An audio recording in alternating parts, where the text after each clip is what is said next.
నమస్తే, welcome to Vijayakranthi voice of Telangana. నేను మణి. ఇవాల్టి విజయక్రాంతి పత్రికలో వచ్చిన ప్రధాన వార్తలను ఒకసారి చూద్దాం.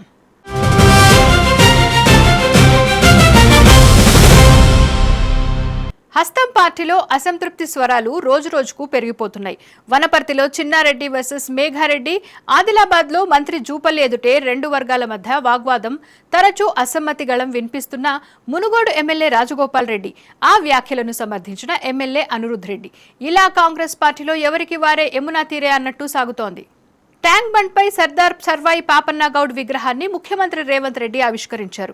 ఈ సందర్భంగా సర్దార్ సర్వాయి పాపన్న గౌడ్ ను కొనియాడారు.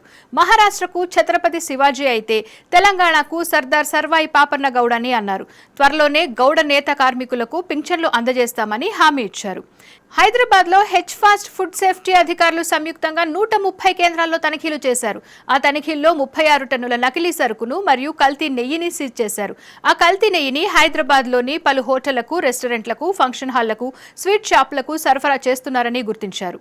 మంత్రి పొంగులేటి శ్రీనివాసరెడ్డిపై ప్రతిపక్ష నేతలు మండిపడుతున్నారు. నిషేధిత భూముల జాబితా వ్యవహారంలో తప్పిదానికి నైతిక బాధ్యత వహిస్తూ మంత్రి పదవికి రాజీనామా చేయాలని డిమాండ్ చేశారు. ప్రజల భూములను 22A నిషేధిత జాబితాలో చేర్చి ఇప్పుడు ఆ తప్పును అధికారులపై నెట్టడం సరికాదన్నారు. అసలు భూములను ఆ జాబితాలో చేర్చిందెవరు, అందుకు ఆదేశించిందెవరు, ప్రజలకు తెలియాల్సిన అవసరం ఉందని అన్నారు. ఉద్యోగుల ఉద్యమ బాట. రాష్ట్రంలో ఉద్యోగులు, గెజిటెడ్ అధికారులు, ఉపాధ్యాయులు, కార్మికులు, పెన్షనర్లు ఎదుర్కొంటున్న దీర్ఘకాలిక సమస్యలను ప్రభుత్వం పరిష్కరించి న్యాయం చేయాలని Telangana employees, gazetted officers, teachers, workers, pensioners JAC ప్రభుత్వానికి డిమాండ్ చేసింది. మంగళవారం టీఎన్జీఓ భవన్లో జేఏసీ సమావేశం జరిగింది. ఈ సమావేశంలో పీఆర్సీ అమలు, పెండింగ్లో ఉన్న 6 డిఏలు, సిపిఎస్ రద్దు తదితర సమస్యలపై చర్చించారు. కరీంనగర్లో మంగళవారం ఉద్రిక్త వాతావరణం నెలకొంది. ఫీజు రియంబర్స్మెంట్ బకాయిలు విడుదల చేయాలని డిమాండ్ చేస్తూ ఏబీవీపీ ఆధ్వర్యంలో కరీంనగర్ కలెక్టరేట్ ఎదుట విద్యార్థులు ఆందోళన చేపట్టారు. పెండింగ్లో ఉన్న బకాయిలను, మెస్ ఛార్జీలను వెంటనే విడుదల చేయాలని డిమాండ్ చేశారు. ఆందోళన సందర్భంగా విద్యార్థులు కలెక్టరేట్లోకి చొచ్చుకెళ్లేందుకు ప్రయత్నించడంతో పోలీసులకు, విద్యార్థులకు మధ్య తోపులాట జరిగి ఉద్రిక్తత చోటు చేసుకుంది.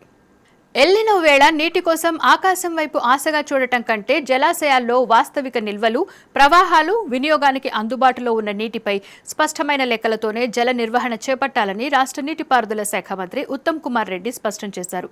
ఎల్నినో పరిస్థితుల నేపథ్యంలో మిగిలిన వర్షాకాలంపై అనిశ్చితి కొనసాగుతున్నందున ప్రతి నీటి చుక్కను ఆచితూచి వినియోగించాలని అధికారులకు సూచించారు.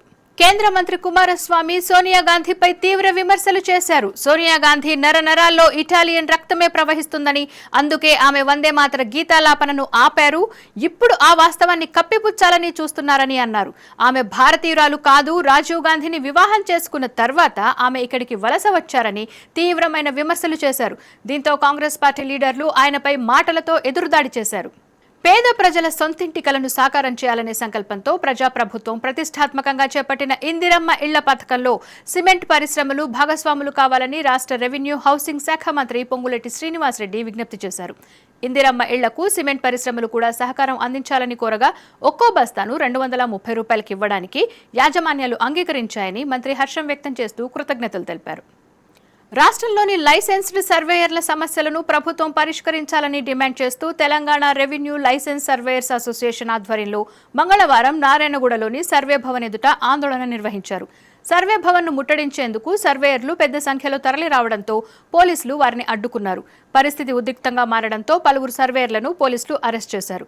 ఈ సందర్భంగా వారు మాట్లాడుతూ అరెస్ట్ చేసిన సర్వేయర్లను వెంటనే బేషరతుగా విడుదల చేయాలని డిమాండ్ చేశారు. జయశంకర్ భూపాలపల్లి జిల్లాలోని ప్రముఖ పుణ్యక్షేత్రమైన కాళేశ్వరంలోని శ్రీ కాళేశ్వర ముక్తేశ్వర స్వామి ఆలయ పునర్నిర్మాణ పనుల్లో భాగంగా మంగళవారం కీలక ఘట్టం చోటు చేసుకుంది. ఆలయ పూర్వపు గర్భగుడి నిర్మాణాన్ని నిపుణుల పర్యవేక్షణలో పూర్తిగా కూల్చివేశారు. ఆలయ పునర్నిర్మాణ పనుల్లో భాగంగానే పాత నిర్మాణాన్ని తొలగించినట్లు ఆలయ అధికారులు తెలిపారు. 198 కోట్ల రూపాయలతో ఆలయ అభివృద్ధి పనులకు ప్రభుత్వం శ్రీకారం చుట్టింది.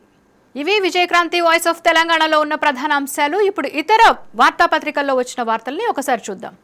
పరిహారం గోల్మాల్పై నోరు మెదపరే. ముఖ్యమంత్రి సొంత నియోజకవర్గంలో ఏర్పాటు చేస్తున్న మల్టీపర్పస్ ఇండస్ట్రియల్ పార్క్లో అక్రమాలు జరిగినట్లు బయటపడుతున్న వికారాబాద్ జిల్లా అధికారులు మాత్రం నోరు మెదపడం లేదు. దీంతో ఇక్కడ కూడా అధికార యంత్రాంగం కాంట్రాక్టర్లతో కుమ్ముక్కై నిర్వాసితులకు తీవ్ర అన్యాయం చేస్తుందని, ఇప్పటికైనా ఉన్నతాధికారులు వారిపై చర్యలు తీసుకోవాలని రైతాంగం డిమాండ్ చేస్తోంది. బీఆర్ఎస్ నేతలపై కాంగ్రెస్ సర్కార్ కక్ష సాధింపు చర్యలు కొనసాగుతున్నాయి. మాజీ ఎమ్మెల్యే పెద్ది సుదర్శన్ రెడ్డి విగ్రహాన్ని సోమవారం అర్ధరాత్రి తొలగించిన పోలీసులు నిరసనలకు దిగుతారనే నెపంతో ఉమ్మడి వరంగల్ జిల్లా వ్యాప్తంగా బీఆర్ఎస్ పార్టీ నేతలను అదుపులోకి తీసుకున్నారు.